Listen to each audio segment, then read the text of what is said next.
Hello guys, आज चाहिँ म आएको छु क्रिक साइडमा अनि दुबईको लाइब्रेरी साइडमा आएको छु। अनि लाइब्रेरीको जस्ट यो चाहिँ हो ब्याक साइडमा।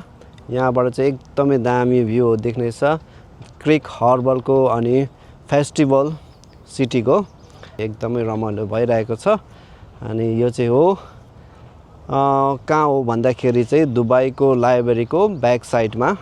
तपाईहरुलाई म दुबईको लाइब्रेरी देखाउँछु त गाइस। यो चाहिँ हो दुबईको सबैभन्दा ठुलो लाइब्रेरी। तपाईहरु बुकहरु लिएर घरमा पनि लान सक्छ, तर रेजिस्टर गर्नुपर्ने हुन्छ गाइस। अनि त्यही हो। अनि आज चाहिँ मेरो छुट्टी थियो, त्यही भएर अनि यतिकै इभिनिङमा यहाँतिर घुम्न आएको।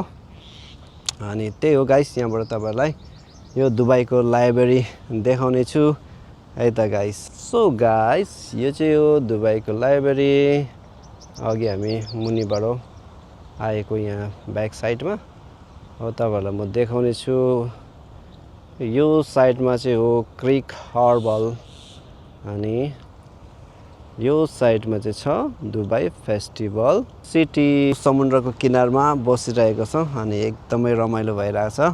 सो तपाईहरुले मेरो फेसबुक पेज चाहिँ प्लिज फलो गरिदिनु होला। सो गाइस, त्यही हो। अनि आज चाहिँ हामी यहाँ आएको छौँ। आज चाहिँ म यहाँनिर समुद्रको किनारतिर घुमिरहेको छु गाइस। सो मेरो फेसबुकलाई फलो गर्नुभएको छैन भने चाहिँ फलो गर्नु होला। यस्तै भिडियोहरू म लिएर आउने छु guys. See you next video. Bye bye. आजको लागि चाहिँ have a good night guys.